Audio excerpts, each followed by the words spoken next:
And I'll say it over to you. All right. Cool. So according to Google, we are live. Just waiting for the website to catch up before I hit play. All right. How's it going, everybody? Welcome to Virtual History 360. I'm Mr. Wade, and this is Virtual History 360 Live with your teacher's favorite history. Today, I'm very pleased to announce that our guest is no other than Mr. Montesquieu himself, Mr. Joe Haber. If you don't know what I'm talking about, make sure you go back and check our older videos so that you can see Mr. Haber in action. Hopefully, I can get him to make some more dances in the future. Hey, Mark. Hey. Mr. Haber, I don't believe you can see the chat, so I'll fill you in on who's there. Okay. Do you remember Mark Freed? Not sure. All right, we'll talk a little bit later. But he's checking in to see how you're doing. I'm doing good. Oh, good. Doing very good. Let's get through this introduction. Now I'm going to turn it over so I don't have to keep interrupting you. All right, Mr. Haber, you are such a civic inspiration. You were the civics teacher when I was the U.S. history teacher at Horizon. And you know what? Your love of civics really rubbed off on me. And when I switched schools, I became a civics teacher, and you were a huge influence on me. So I appreciate you taking the time to come talk to me here. I really feel that you know a lot more than I, so I will happily turn the microphone over to you. Mr. Haber, the floor is yours. Well, hello. I'm Mr. Haber, and my favorite period of history is the Civil Rights era. So the reason why I like it is because it's a great example of civic engagement. And you have to look at the purpose of government. Why do we have government?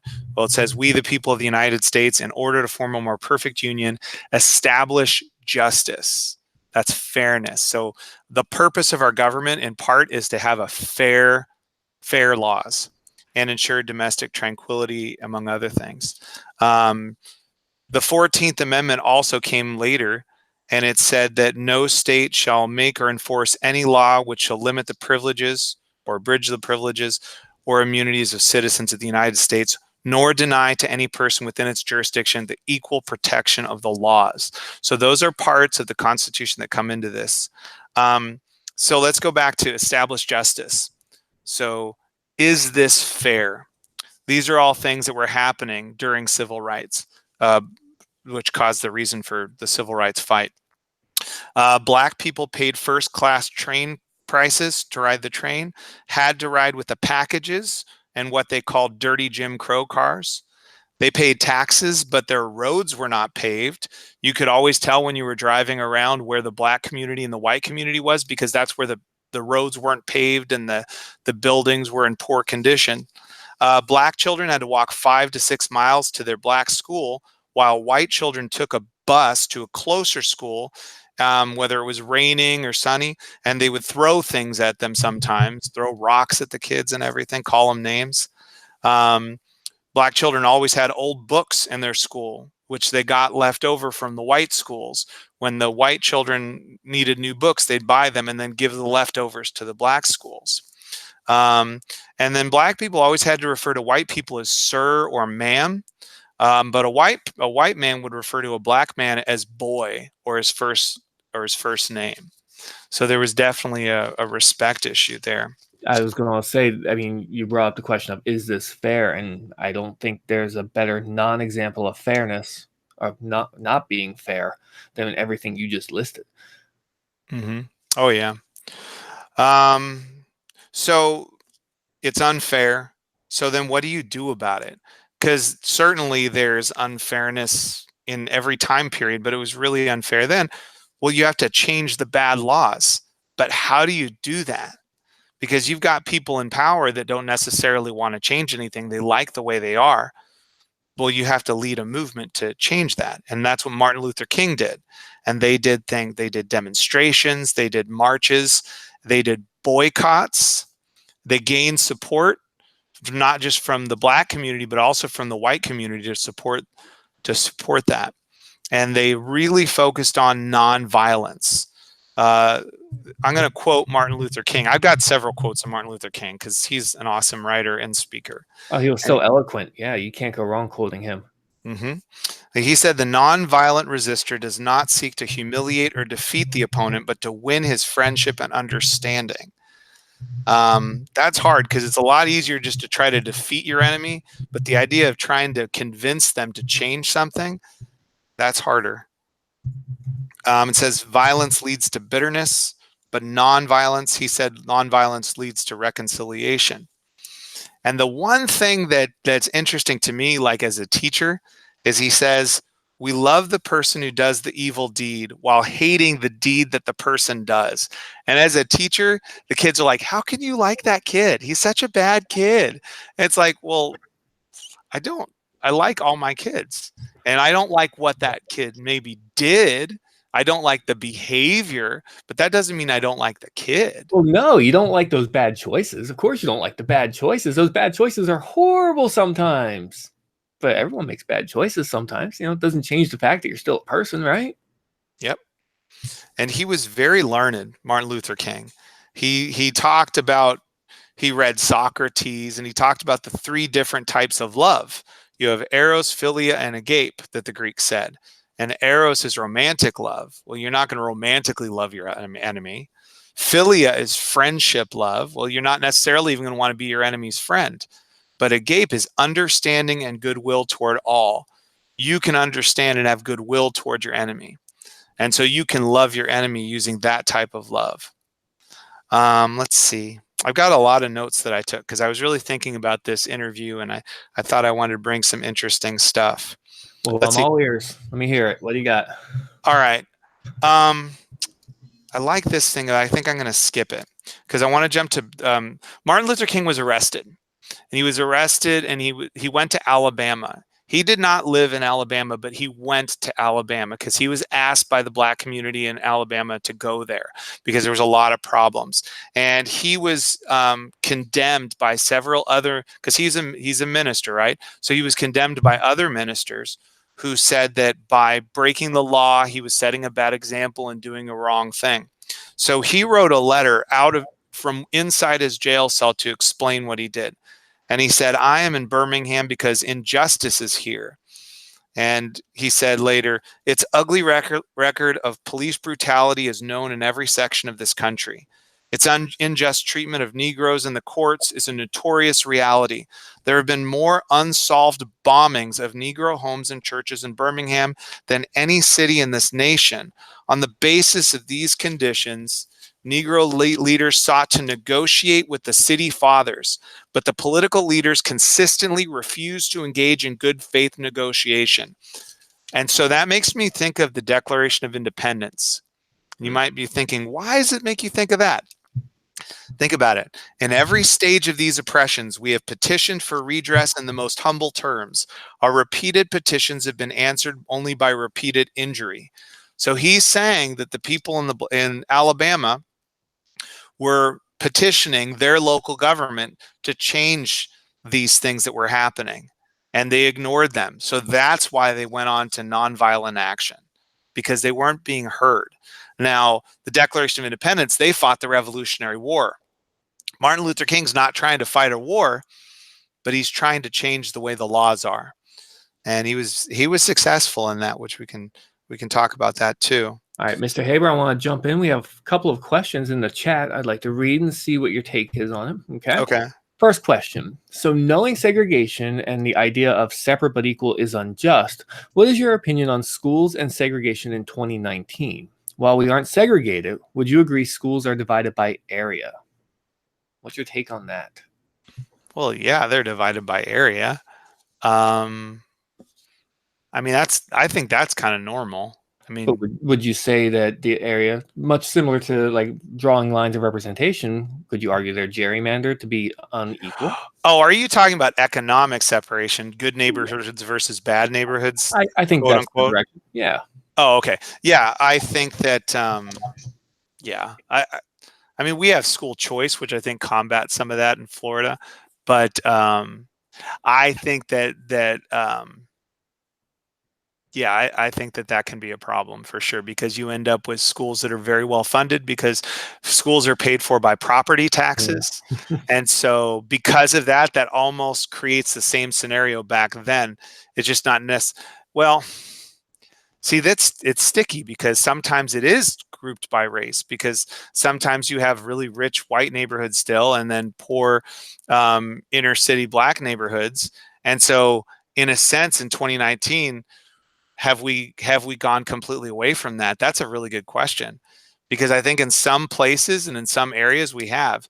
In some areas where we've made progress, where we've got some diversity within a specific community, and so there's diversity in the school. But if the community itself does not have that diversity, then the school will not have that diversity, be racial or economic. I think that's a great answer, and I think that kind of tied into the third question on the list, Okay. in being generally better funded in quote unquote whiter areas, but more affluent, I think ties into the funding.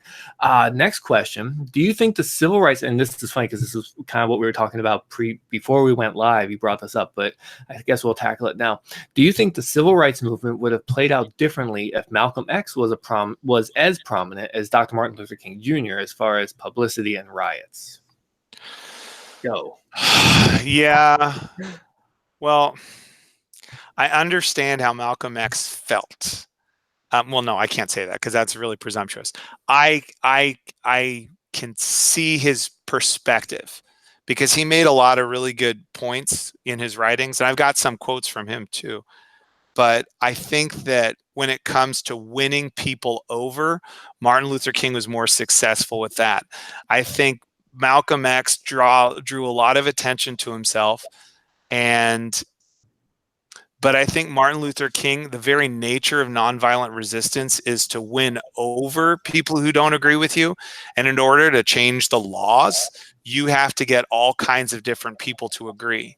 That's just the way the government works. So if you are divisive in what you say and in what you're trying to lead, then more likely you're going to have more violence, but you won't necessarily change the laws unless the law is meant to fight for law and order, and then you lose sight of the whole point. You're trying to get justice. And so all of a sudden, instead of working toward justice, now we're working on just trying to quell riots and stuff. And you're missing the point of what your goal was. I think Martin Luther King was very goal-oriented, and I think his method was more successful than Malcolm X would have been. So it probably would have taken longer. I mean, Martin Luther King said that people cannot forever remain unfree. Okay, so eventually it would have happened, but I think it was a lot faster, and they were able to win more people over their cause because Martin Luther King was brilliant at gaining support. I think that's a fair answer. I think it could have still, like you said, you have to be free eventually. You can't be forever held back. But I agree that it happened on a much faster timetable. And by no means, so I mean, it happened fast, and we're still not there, obviously. But I agree. He moved it along much faster than I think Malcolm X could have. So I agree with you there. Okay. So he says, Martin Luther King, and I like this quote: history is the long and tragic story of the fact that privileged groups seldom give up their privileges voluntarily. And I mean, he's talking about segregation in the South, but don't you think that applies today? Oh, totally. I mean, yes. I mean, everyone brings up the fact of raising the taxes on the wealthy. Well, who has to pass the tax on the wealthy? Well, it's the wealthy people in Congress. You're asking people to voluntarily give up something. I think that ties into any era of history. And, just because did the video with Dexter yesterday, I think that's what makes George Washington so special, is that he voluntarily gave up the power. That never ever happens, but on the very rarest of occasions. Mm-hmm. Yeah, Washington and Cincinnatus, Mm-hmm. which I think is interesting. So back to the Birmingham jail. He's in the jail. He's writing to these other pastors who are like, "Oh my gosh, how could you do this? You're being such a bad example, breaking the law. You should be patient and wait." And I'm going to take a couple of quotes out. He says, "Explain to your 6-year-old daughter why she can't go to the public amusement park that has just been advertised on television, and see tears welling up in her little eyes when she is told that Funtown is closed to colored children, and see the depressing clouds of inferiority begin to form in her little mental sky." And he says you have to concoct an answer for a 5-year-old son asking an agonizing pathos, "Daddy, why do white people treat colored people so mean?" And that really resonated for me because, you know, he's just, when you start reading his writings, he becomes less of an icon and more of a person. You start to realize why he did what he did, and how, I don't want to say anybody could be a Martin Luther King, but I want to say anybody can take action to create change in government, which is kind of why I like to teach civics, because I like to inspire other people. He's like the ultimate aspiration for anybody who wants to create change. He created fundamental change, or with a long line of other people who also were helping with that. But I mean, he was amazing.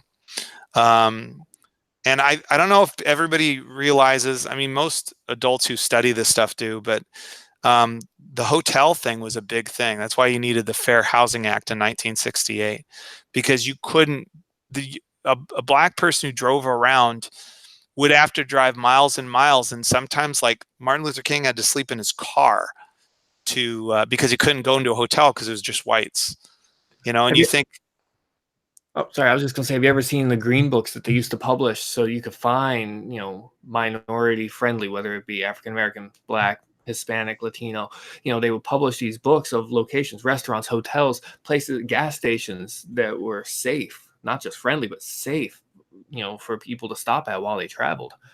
No, I haven't seen those. That's interesting. Segregation gives the segregator a false sense of superiority and the segregated a false sense of inferiority. And that goes into Brown versus the Board of Education, because that was a lot of the justification for why in 1954 they said that the Supreme Court said in 1954 that schools should not be segregated. Because it creates an inferiority in these kids. But people don't always talk about it. It gives a false sense of superiority to the segregator. And I think that's damaging, because think about it. If you think that you're better than everybody else, are you going to try as hard? Are you going to strive? Or are you just going to rest on your laurels and say, well, I'm better than them, so I'm good? You know, so I mean, that's a great point. You know, you're right. You know, the superiority complex, which is funny to think that the Supreme Court made that decision, but you know what, 75 years, give or take, before that, you know, with Plessy v. Ferguson, you know, the fact that the Supreme Court said that separate can be equal. I mean, the error is human, but that's a pretty big one there. But they focused on the separate more. When they looked at that decision, they're like, okay, well, equal. Well, they'll have signs that they've had that say dogs and Negroes go over here, or in the trains, the Negroes and the freight go over in this train, and the whites go over here. And it's like, it's not that they're just separating people. I mean, the one thing when I was doing research, Rosa Parks was sitting in the black section of the bus. She wasn't sitting in the white section. Correct. A white person went in, there were white seats were all filled, and the bus driver said, or filled, the bus driver said, get up so that the white man can sit down. That's not equal. And it's not even separate, because she can't go into the white seats, but the white guy can take her seat and sit there so that he can have a seat. So there's a lot of major problems with that whole separate but equal thing. Of course. I see you reading. I thought maybe you had another question.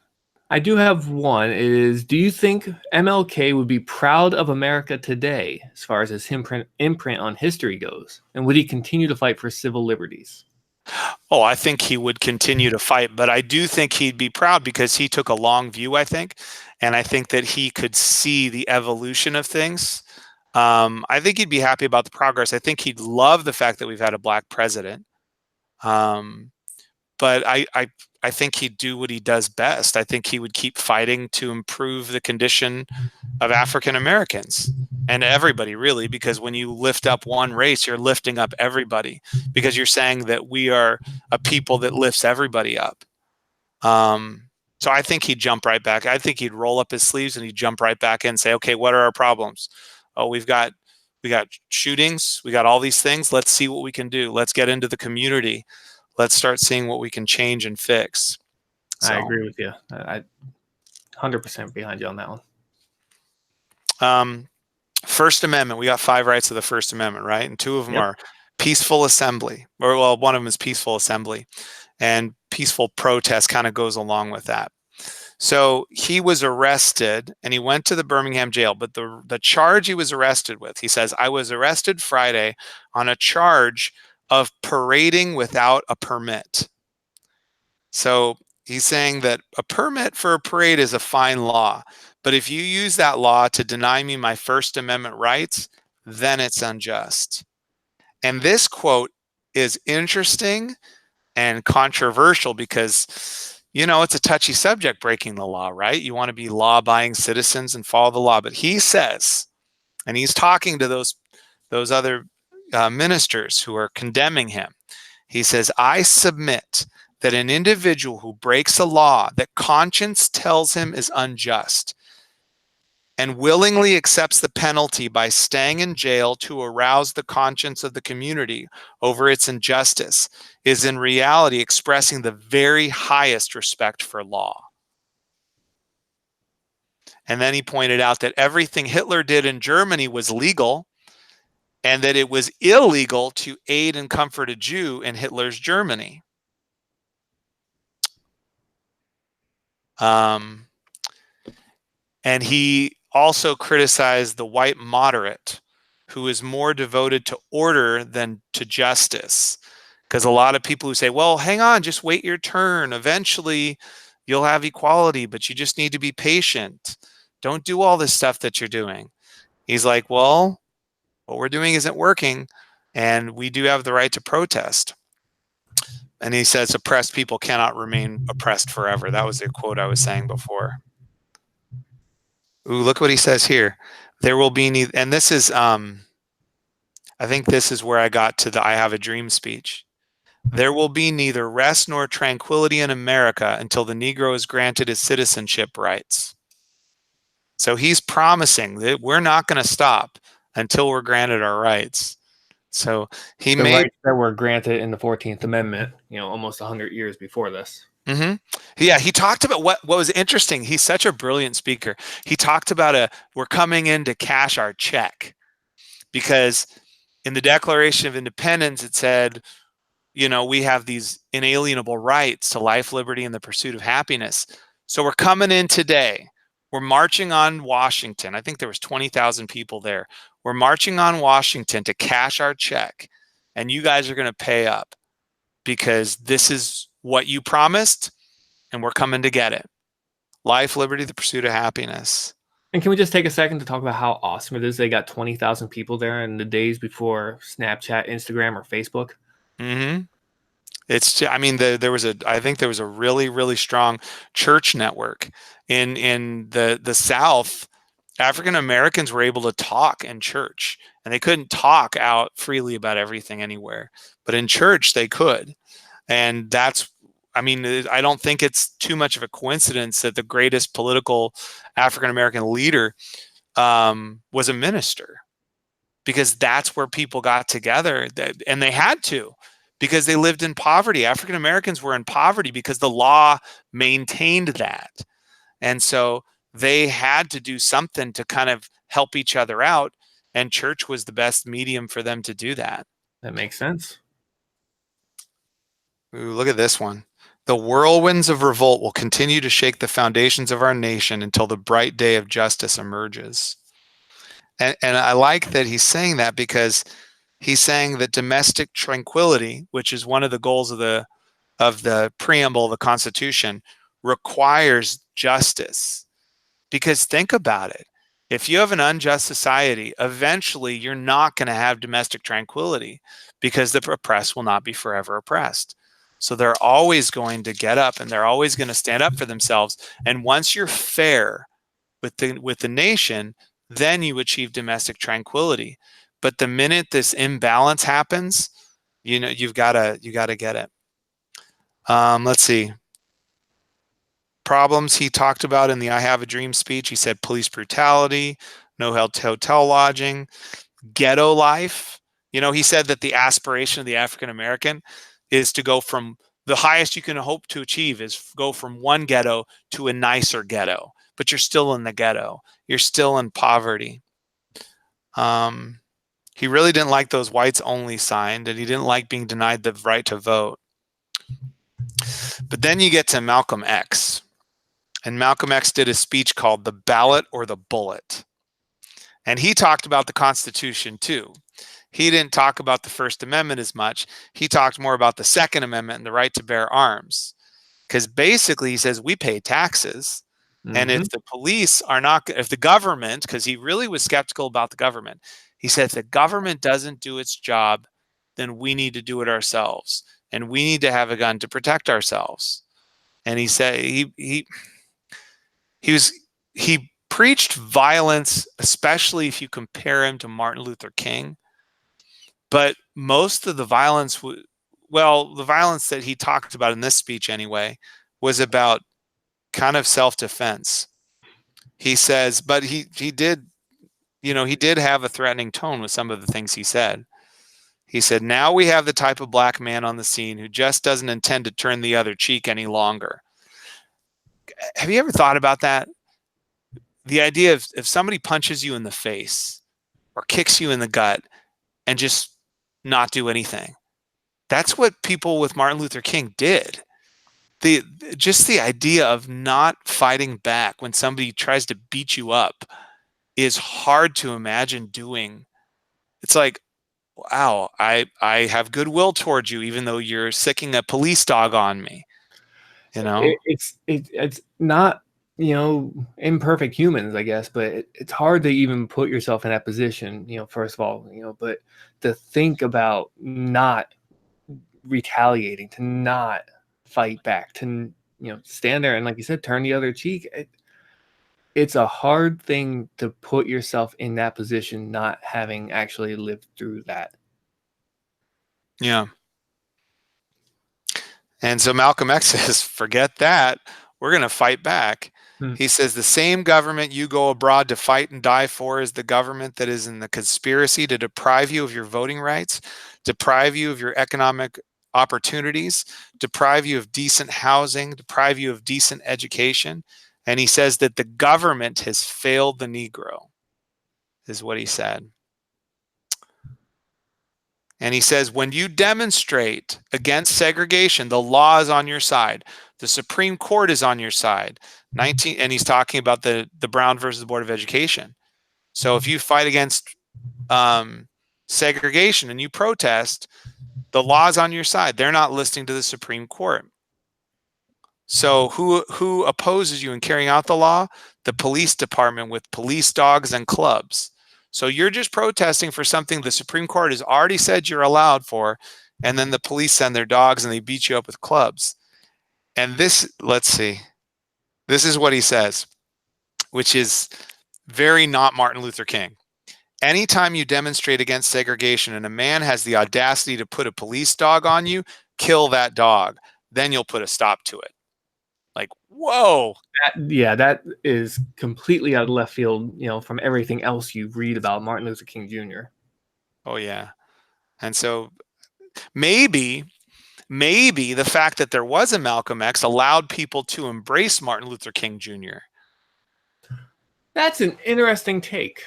When, you kind of, it's like, well, if it was me, I would fight back, stuff like that. But then when you actually have that figurehead of Malcolm X, leading the charge of fighting back, Martin Luther King's probably doing it right.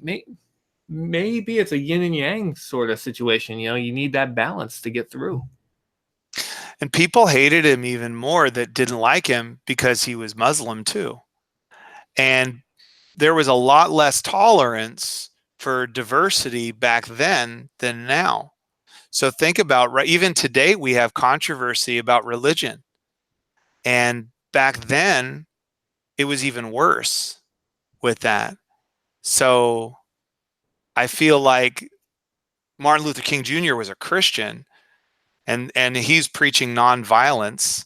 And then you have this guy who's from the Nation of Islam who's preaching fighting back. And that makes it even easier for them to, well, let's go with the Christian guy. you know. I'm not something that's talked about a lot when you talk about Malcolm X, but I'm pretty sure that that was a factor for a lot of people back then. Well, and like you said, it's a lot different today, but still not, 100% tolerant. I mean, how many times have you heard? I mean, well, obviously you gotta think about September 11th and the shift after that, but There's a huge shift after September 11th. I mean, there was almost the whole atmosphere in our country was very different after September 11th, because it was like, let's get, it's us versus them is what it became. And that's so dangerous to have in your mentality. agreed 100%. Oh my goodness. The fact that we have this conversation, today is testament that I think we are moving back towards that right direction. But I still say it's better today than it was in the 1960s. And I think you're right that, you know, Malcolm X was polarizing for multiple reasons, not just the fighting back, but imagine the religious aspect coupled on top of that. Did he drive people to Martin Luther King though? I think yes, but how many? You know what I mean? Because having one enemy or two enemies doesn't mean you forget about one. So I don't know. I'm having a hard time wrapping my mind around that part. Hmm. He says, I'm nonviolent with those who are nonviolent with me. Most reasonable people would not disagree with that.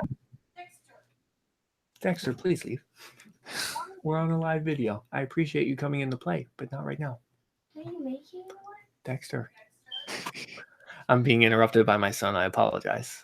Dexter, please close the door. Okay. Thank Bye. you. Bye, buddy. I apologize, Mr. Haber. Back to you. No worries. I love Dexter. He's awesome. He's a star now with Oh his yeah. Mr. Washington video. Let's see. So he says, I'm nonviolent with people who are nonviolent with me. He says, we want freedom now, but we're not going to get it saying we shall overcome. We've got to fight until we overcome. And he's referencing, that's what they sang after in the March on Washington. We shall overcome. He disagreed. One thing he talked about, which was interesting to me, is that he believed that the black communities could be more successful if they got the white shop owners out, because they'd have his point was, you have a white shop owner, they sell goods to the black people who live in the community, and then they go back to their white community and they spend it in the white community, and then the black people in that community remain in poverty. And he says, and this is a quote from him, if a black man can't move his store into a white community, you tell me why a white man should be able to move his store, or should move his store into a black community.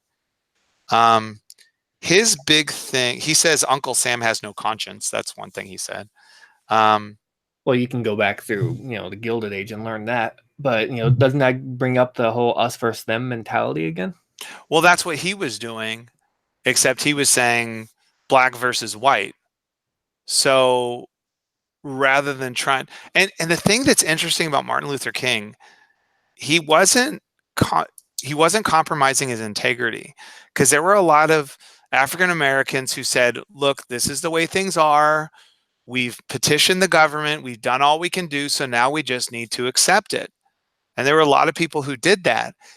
And he said no. And actually in the Birmingham jail, even with Malcolm X there, they called him an extremist. And he said, you know what?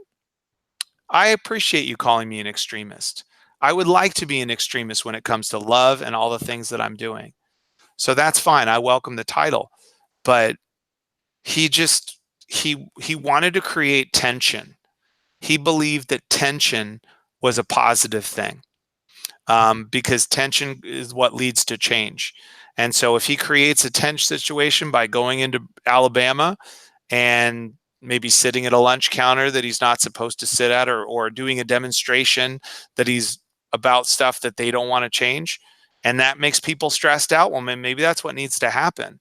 And maybe we need to create tension and not go away until the problem is solved. Yeah, create tension, make people uncomfortable, Mhm. That's a good catalyst for change, If you're uncomfortable, you do something to fix it. Well, there's one way to fix it. Equal. Yep. Let's see. Oh, here's something. Because African Americans there was a lot of lynchings that were happening, and like hundreds of lynchings in like one community in a year or a couple of years. I mean, it's a lot of lynchings. Um, and so African Americans started getting guns and to protect themselves and protect their homes. And he says, in areas where, this is Malcolm X again, in areas where the government has proven itself either unwilling or unable to defend the lives and the property of Negroes, it's time for the Negroes to defend themselves. Article number 2 of the constitutional amendments provides you and me with the right to own a rifle or a shotgun. And then another quote, he says, if the white man doesn't want the black man buying rifles and shotguns, then let the government do its job. So it's a lot of, hey, the government's not protecting us, so we need to protect ourselves. And the Constitution says that we can have a gun and protect ourselves. Which was the entire premise behind the Black Panther Party. Oh, okay. See, I haven't studied the Black Panther Party as much. I don't think we have time to really go into their history, but the gist of it was the police aren't protecting us, so we're going to protect ourselves. And if a police officer pulls over a black man, we're going to be standing right beside him to make sure he doesn't do anything wrong. And it obviously escalated from there. But this was back when Ronald Reagan was the governor of California, and he was, giving a speech at the same time the Black Panthers were protesting outside of the Capitol, and they were literally going back and forth about, well, what's right, civil rights. And Reagan, to his credit, was, fairly progressive, I guess, kind of. But at the same time, they're like, yeah, you can't stand there with a gun. So it's kind of, I don't want to say backwards to think about, the idea of this, because it's weird to think about how the government doesn't protect. But that Malcolm X said it, the Black Panther Party said it. If we're not being protected, it's our job to protect ourselves. So kind of looping back towards that. I mean, everywhere I look, I see police officers doing their job and doing a great job. But I didn't live back then. And what I'm seeing here is that the African American communities didn't receive the same protection that white people did. No, And you're 100% right. They didn't. yeah. And he said, I'll do one more quote from him, and then we can talk about just general things. But he says, anytime you and I sit around and read where they bomb a church and murder in cold blood, not some grown-ups, but 4 little girls, while they were praying to the same God the white man taught them to pray to, and you and I see the government go down and can't find who did it. And then later he talks about how, then there's a soldier overseas who gets gunned down. They send all these people to try and find out what happened, and they find out what happened. And then he talked about them going to like another country and making sure they have free and fair elections when they don't have fair elections at home. He pointed out a lot of hypocrisies. He and Martin Luther King just had different ways of approaching it, but they both were the product of the same injustice. I like that. That's a good way to put it. They came from the same. It's just they went about it differently, and yeah, they balanced each other, one on either end of the spectrum there. But I think it worked out with that balance that I think Martin Luther King Jr. was able to kind of propel himself a little bit further. You had mentioned about the lynchings in Florida. If we can tie some Florida history, and it's not too far from where you and I live, in Groveland. Have you heard about? I'm assuming you've heard about the Groveland Four. I live in Groveland, and I have not heard of the Groveland Four. Oh my goodness! All right, here's the deal.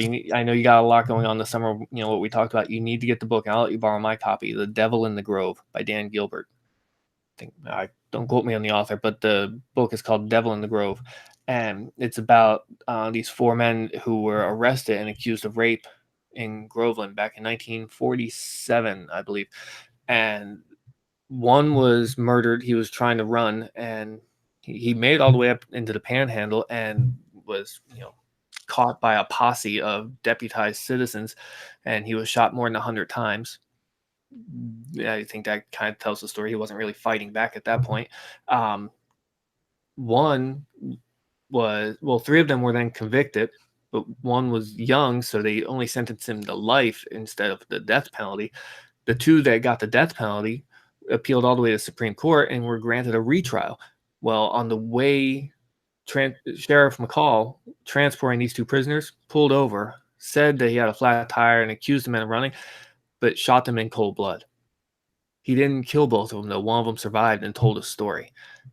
This happened in Florida, right where you live, Yeah. So, I know we're talking a lot about Malcolm X, Martin Luther King Jr. as big names, and we're talking a lot about Alabama, just, Birmingham. But I want to just throw it out there that this wasn't isolated to Alabama. This is an entire country, really, as far as inequality. But these lynchings and, this brutality was happening all over the South. Yeah. All right. Well, there was a Civil Rights Act. I passed it. I skipped over it. Gosh, yeah, I want to go back to it. 1875 Civil Rights Act was passed. And I don't know if you've heard of it, because I hadn't heard of it until I read this. Guaranteed, guess what it guarantees? The full and equal enjoyment of the accommodations, advantages, facilities, and privileges of inns, public conveyances on land or water, theaters, and other places of public amusement to citizens of every race. Was struck down by an 1883 Supreme Court decision. So there was actually a Civil Rights Act in 1875. Well, putting it into historic perspective, Reconstruction, military rule of the South, 1877 with the election of Rutherford B. Hayes, the corrupt bargain in 76. And then when he took over in 77, anything, they backtracked, that's where the Jim Crow era really took over. Wow, they actually had a law in the books. Yep. Wow. Isn't that crazy? Oh, we know. And that's not that far after the 14th Amendment and the 15th Amendment were passed. 1868, 1870, and then the Jim Crow laws. And then, of course, you have Plessy versus Ferguson with the separate but equal. Franklin D. Roosevelt, you jump forward to Franklin D. Roosevelt, World War II, June 25th, 1941. And he gave Executive Order 8802, which opened national defense jobs and other government jobs to African Americans after thousands threatened to march on Washington to demand equal employment rights in 1941. So there might have been a march on Washington in 1941. 20 years. Yeah. Isn't that crazy to think about? So it's almost like there were dress rehearsals for the actual events that happened. And we celebrate and we focus on the events, but we forget, because I didn't know this stuff, that there were like almost mirror things happening decades before that were the same thing.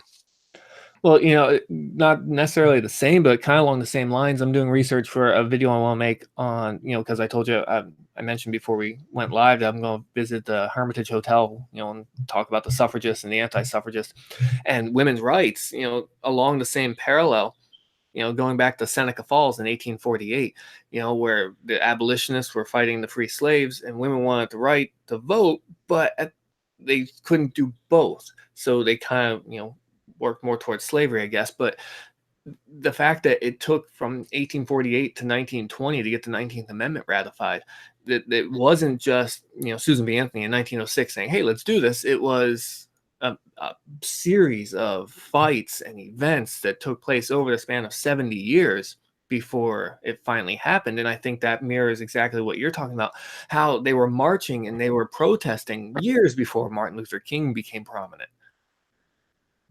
Well, and Susan B. Anthony, I showed you before we started recording, this American Political Thought Norton anthology was one of my college textbooks, and I love it. It's got Martin Luther King, it's got Malcolm X, it also has Susan B. Anthony in here, and in the Susan B. Anthony part, it talks about how basically it's the transcript of her being arrested, of her in court, talking about why she is not guilty because she was trying to exercise her right to vote, which she felt she had the right to vote. And they were telling her, no, you don't have the right to vote. That's why you're here. And hearing her eloquently say that she has the right to vote was a good reading. And one of the main arguments that the suffragists made was that the same thing that we mentioned earlier, is that they pay taxes. If they pay taxes, they should have a voice in government. Yeah, no taxation without representation, right? We've heard that before. I was going to say, if only we've heard that in American history before. Who knows? Executive 9981, Harry Truman, ended discrimination in the military. So we had it in the military before we had it in civilian life. Let's see. I want to jump to something interesting. I like the information about the Little Rock Nine. It's so astounding to me.